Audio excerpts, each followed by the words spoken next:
Hey, I'm Sam, welcome to Brickwall Pictures. Today I'm doing an Alejandro González Iñárritu tier list. I've done tier lists for a whole bunch of other filmmakers, so check the description for a link to that playlist. I have a Letterboxd account if you're curious at all to follow that. Check the description. These are in a randomized order, but up first is the one that really helped him break through to American audiences, it would seem. It wasn't his first American-made movie or his first like English language film, but I mean, Birdman is definitely the highest profile one. And then he quickly followed that up with The Revenant, I think like a year later, which is crazy. I think he was already making it as Birdman was coming out, but still the speed on that is impressive as hell. And he became the first director to win 2 Oscars like back to back, which is insane. But he hasn't done anything since then except for some short form stuff. I think he did like a VR short. Birdman's kind of special to me because it was the first film that I ever got a free theater screening of as a film critic. Birdman is excellent all around, from the performances, like everyone involved. I mean, especially Michael Keaton, but also, you know, Edward Norton, Emma Stone are both great as well. Andrea Riseborough is good, and Naomi Watts is good, even if they have a little bit less to work with than the other 3.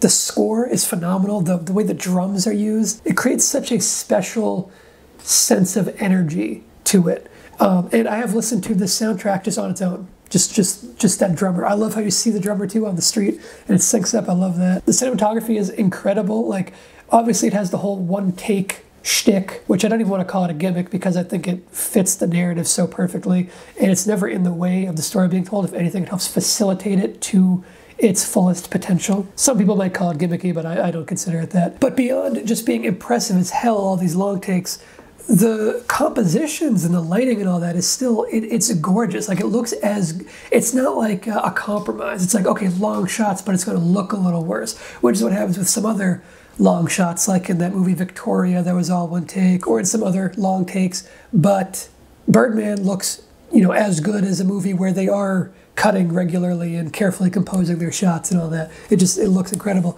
I think it's a great script too. It's hilarious and it's emotional. I think it's great. I've seen it a bunch of times. I think it's an S tier movie. I really do. I think it's that good. Next up is Amores Perros. I think this was his first feature film, and it's impressive as hell as a first feature film. It's a great drama that uses some non-chronological storytelling and sort of a vignette structure, but it's that kind of like interwoven vignette structure that I really like. There are like 3 separate storylines going on, 3 main ones anyway, and then there's even some side stuff. But you have Gael Garcia Bernal in one plot, and then you have a model who is grievously injured. That one is extremely emotional. And then you have this other guy who's like a homeless hitman kind of guy, which is a really fun character too. I think all 3 stories are compelling and interesting, and I think it's very good. I think it's A tier. It does not at all feel like a first film. Okay, then we have Biutiful, which I never hear people talk about this one, at least not as much. Javier Bardem is at the top of his game. I would say this is probably his best performance outside of No Country for Old Men, possibly. He oftentimes gets stuck with characters that don't really like challenge him all that much, I think. This is one that definitely does. He's great in it. He's the best part of it. Again, though, it's beautiful to look at. I mean, not meaning to name drop the title, but, you know, the story's good, but it has this one component that just doesn't jive with me. There's this supernatural component. I don't want to spoil it. Actually, I don't even think it's a spoiler. I think it happens right from the beginning. There's like a supernatural component where he can like predict the future deaths of people or like see ghosts or whatever. It's very half-baked and not integrated well. And it doesn't jive with the narrative, and you don't even need it as the thing. Like, the story works without that if you just tweak like a couple little dials, you know? I think it would be a stronger movie without that. It would probably be A without that element if that was cleaned up, but I'm gonna pop it in B. Next up is 21 Grams. 21 Grams was the last one of his that I had left to check out. 21 Grams, along with Amores Perros and Babel, are actually part of a like loosely connected trilogy, if you didn't know. I think it's called the Life Trilogy. And there are 3 movies that have like different stories with like intersecting characters, and they all use like some non-chronological storytelling stuff. In Amores Perros, it works very well. In Babel, I think it works very well. For me, in 21 Grams, it felt like it was in the way, whereas it didn't feel like it was in the way of the other 2. Now, the interesting thing is I've heard some people say that about Babel, but not about 21 Grams. So I'm wondering if it might be a situation where, like, since I'd seen the other 2 first, it didn't feel as fresh and exciting the 3rd time around.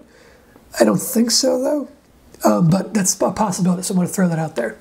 Maybe if you saw them in the other order, where you saw Amores Perros, then 21 Grams, then Babel, which I think is the order they came out. For me, 21 Grams is definitely the slump of those three. There's still some really good stuff in there. Benicio del Toro is excellent in it. He definitely steals the show. Charlotte Gainsbourg's got some good stuff in there. For me, though, this one had more issues, more impediments that stopped me from enjoying it as much. For one, the color palette didn't work for me in this one. I found it kind of ugly to look at. It didn't have the stunning cinematography that the other ones had. I mean, it's definitely a stylistic choice, though. It's not like a flaw. It's just that style didn't jive with me. It might jive with you, though. The other big thing is I don't really like Sean Penn all that much. I find him pretty creepy. And he's supposed to be like the good guy who you're rooting for in this one, and I just couldn't get on board with him or his character. I found his character like kind of a sleazy guy, but that's probably just informed by it being Sean Penn. So if you don't have a problem with Sean Penn, you'd probably like it more than I do. Honestly, he is the main reason that held it back for me. I think it's like a low C, I think, close to D, but there is still enough good stuff. Like Benicio del Toro is really good, and his storyline's really good. So I'm going to leave it in C. We got a pretty even spread so far, just coincidentally. Next up, we got Babel. It seems like the consensus is that out of that Life trilogy, Babel is the weakest. I don't think so. I think it's better than 21 Grams. Not as good as Amores Perros, though. I think it's B. I think all of the storylines are interesting. I especially like, and this is another thing that I like, but I can understand why some might consider it a flaw. I really like how disparate the, what's her name? Rinko Kikuchi, I think is her name, the Japanese schoolgirl segment. I like how wildly disparate that storyline feels for most of it, and then it ties in at the very end. But I can see how some people might be like, well, what is this doing in here? For me, it worked how different it was. And I was constantly wondering, like, oh, how is this going to connect? How is he going to make it work? And I liked how everything interwove in this one. A weird thing happened with The Revenant in like the film community that I see happen with movies from time to time, where like everyone loved The Revenant, and then all of a sudden it became really popular to shit on The Revenant. And I don't know why that happens with certain movies, but it does, and it kind of like moves in cycles. And like if you watch like the film discourse on, you know, various platforms on Twitter or Reddit or, you know, YouTube or whatever, it's like it goes in these waves of everyone loves it, then everyone hates it, and then people start liking it again, and then. But it only happens with certain movies, and The Revenant is one of them. I think The Revenant is good, not great. It's not as good as Birdman. Some people might put it in S. I don't think it's that good. It might be A or it might be B.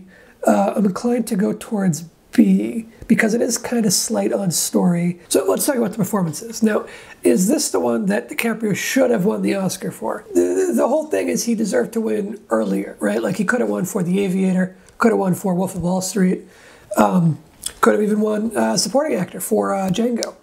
But this is the one he won for. Like a campus-wide college screening party of the Oscars that year. And the response when DiCaprio won was the most batshit insane I've ever seen a collective group of people celebrate. People were throwing fucking steel chairs in the air. It was nuts. And if he didn't win, there would have been an even bigger outcry. There would have been an even bigger riot to follow. Yeah, he deserved to win for other things. I don't think it's like his best performance. He is very good, though. I mean, it's a very committed physical performance. I think Tom Hardy is just as good. I also gotta give a shout out to my boy Domhnall Gleeson. I think he is quite good in it as well. The story is a little facile, perhaps. The cinematography is gorgeous. The decision to shoot it almost entirely with natural light is a choice that paid off. I really like the look of it. The extremely wide vistas and whatnot. The action is really well captured, and it's big. The bear scene, of course, everyone talks about, but I was blown away by the ending fight scene, how the like brutal knife and hatchet fight between DiCaprio and Tom Hardy, how they're like losing fingers and shit in the middle of the fight. I thought that was great, and I don't know why that scene in particular. No one talks about that scene. Everyone talks about the bear scene, you know, and the eating the liver scene. The fight scene blew me away as far as like the brutality of it. I like The Revenant. I think B tier is good though because it is a very slight script. It's a committed physical performance, but you know, Hugh Glass, like, you know, can you say anything about the guy? No, he's just protagonist, you know. And yeah, I think that's where I rank Alejandro González Iñárritu's filmography. He doesn't have that many movies, so check that link in the description to check out my other tier lists. And stay tuned for more in the future. Thanks for watching. I'll see you next time. Bye.